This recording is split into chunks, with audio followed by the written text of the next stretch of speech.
Est-ce qu'on peut atteindre la perfection humaine? Bienvenue dans l'épisode 8 de notre série sur les 60 femmes qui ont impacté l'histoire de l'islam. Aujourd'hui, on va parler de la seule femme dont le nom est le titre d'une sourate entière, Maryam bint Imran, celle que le prophète sallallahu alayhi wa sallam a décrite comme l'une des 4 femmes ayant atteint la perfection. Subhanallah. Dès son plus jeune âge, Maryam a été consacrée au service d'Allah dans le sanctuaire sous la protection du prophète Zachariah alayhi salam. Sa piété était telle que des miracles se manifestaient quotidiennement. Elle recevait des fruits d'été en hiver et des fruits d'hiver en été. Mais son plus grand défi fut l'annonce de l'ange Djibril. Elle porterait un enfant, le prophète Isa, Jésus, si vous le connaissez sous ce nom-là. Et ça, sans l'intervention d'aucun homme. Comment vous dire que normalement c'est pas possible. Seule face à la douleur de l'accouchement sous un palmier, elle a puisé dans sa foi une force surhumaine pour affronter les calomnies de son peuple avec un silence digne et sacré. Maryam nous enseigne une véritable leçon de tawakkul. C'est la confiance absolue en Allah. En fait,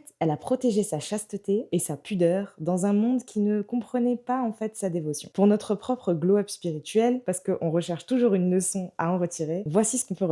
Notre valeur n'est pas définie par l'opinion des autres, mais par notre proximité avec notre Créateur. Maryam a été choisie au-dessus de toutes les femmes de notre monde par la pureté de son cœur. Elle est restée un signe pour l'humanité tout entière. Elle est un modèle de patience et de vérité et de bonté. Alors maintenant, en connaissant cette histoire, on peut se dire, mais nous, comment est-ce qu'on travaille notre paix intérieure face aux critiques? Il y a une bonne introspection à se faire là-dessus. Abonne-toi pour suivre la suite de la série. On va découvrir encore plein d'autres femmes.